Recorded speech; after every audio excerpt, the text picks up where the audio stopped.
Starting with City of Boston, the process that they had for managing overtime. Basically, overtime has to be approved.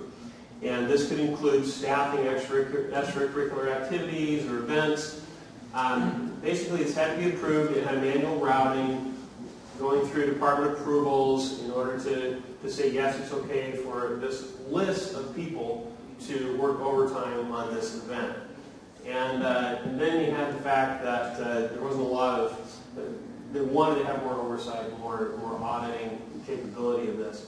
So the problems were that this was cumbersome, inefficient, and time-consuming. Now, we haven't even gotten to the point yet that when we got all that done, then they had to go down the list and go in and create an additional pay entry by hand for each of these people. So if you have if you're staffing an event, you've got 200 people there working overtime to staff this event, it's quite a lot of work. When you get done, you go back through and create one by one an additional pay entry for each of the people that reported time on that event.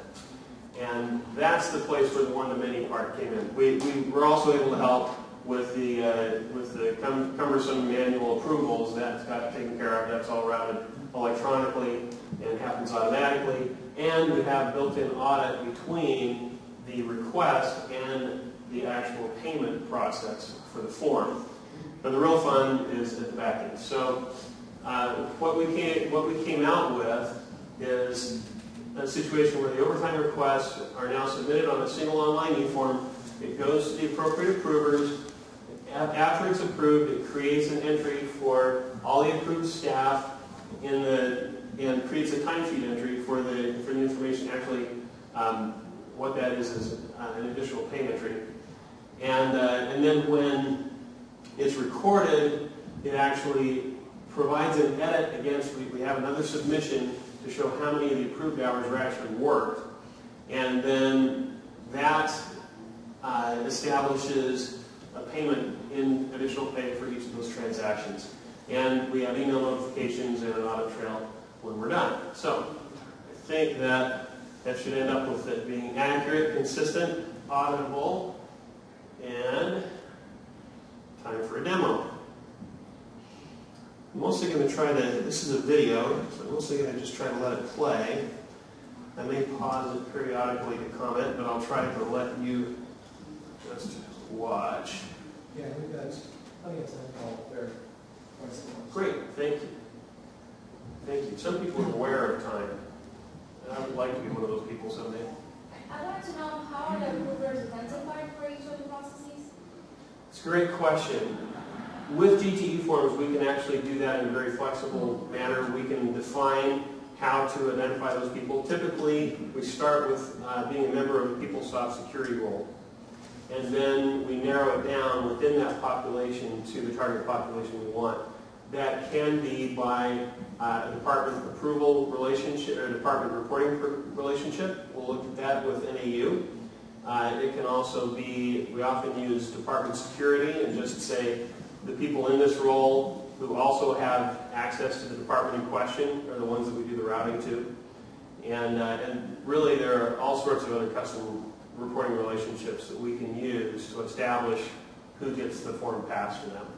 We usually come in and start with the assumption that we're going to do the approvals the same way you're currently doing it, and then we try to find efficiencies from there. But the tool set is robust enough that we can define really any reporting relationship structure that you need. You can also identify how many levels of approvals you can set per transaction? Yes. We have, let's see, the most that I can think of, is anyone from University of Oklahoma here? No? We can talk that about a minute. 24. Now, 24, I think, I'm not sure that it can theoretically get to, one form can get to all 24, but it can get a lot of them. So all of them are conditional in their process, but it's big. And we tried to talk about all of them, and we out of a lot of them we didn't get to talk them, didn't talk about them, but we made a lot of them parallel. We got a lot of them out of the critical path and made them reviewers instead of hard stop, have to approve before it moves on. So, but yes, we can do approval processes of any complexity. With conditional branching, depending on taking lots of different roads. Let's see, most different roads, I don't even know, on that 20, 30, 40, something like that we've seen in the processes. Good question, thank you. Now let's let this go.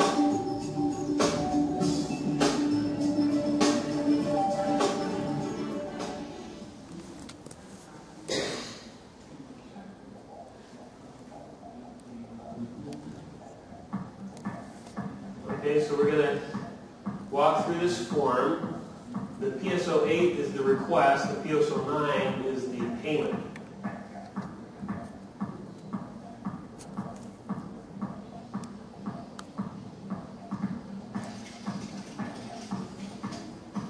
Very fast typist. We're going to gather some additional information. You'll notice, by the way, the nice gradient and floating page centered. That's our new Avalon skin for EPAP. Those of you who are clients and don't have that yet, talk to me. It's going to be great. We're going to obscure some sensitive information as opposed to exposing one's private data. So here we've just put 3 people into the form, 3 people that are going to work at this event. It could be 300, but you don't want to watch them type fast, 300. So we filled out some information about that form, and now it's been passed off to the approver. The approver is going to receive an email with a link back into evaluate the form. So here's your email. Log in on the way in, and now they're looking at the form. They can evaluate that request, see the people that have been assigned to it, and approve, reject, or recycle it back to the originator. Go ahead and skip one of the steps, but you'll notice we keep track here of how long it's been on your desk. Big brother's watching. So, moving on, now we've got it approved. Now the event happens, and it's time to submit a payment request that actually pays the employees that were approved to work on it up to the number of hours that they were approved to work.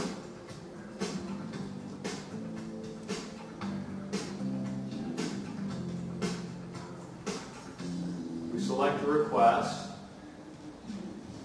We can review a summary of that request, and then pull up the form.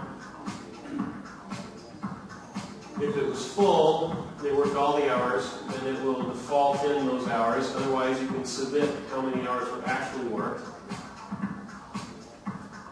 When that's done, and really, that's all it takes. Now, of course, if that's 300, it'll take a little bit longer, but you've now submitted everything that you need in order for these people to be paid. We've got a little more work to be done by the payroll staff. They enter the pay start date and end dates that you're going to be paid on, and then approve it. Now it's passed to the integration broker. Now this is where all the heavy lifting happens. And it's great. I love when we make computers work hard. Let them do the work. That's what they're made for. And let people do higher value work that take people to do. So here we're viewing the form and seeing that it's now been processed by the integration broker, and all the transactions should be in the system.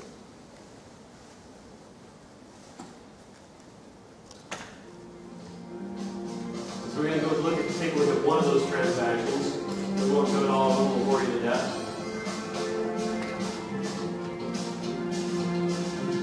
We'll grab one of those temple IDs.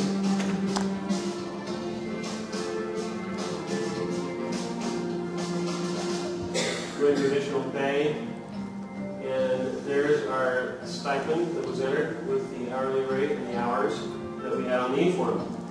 And we can drill into all 3 of those and see the same result. We can drill into all 300 or 3,000 of them and see all those results.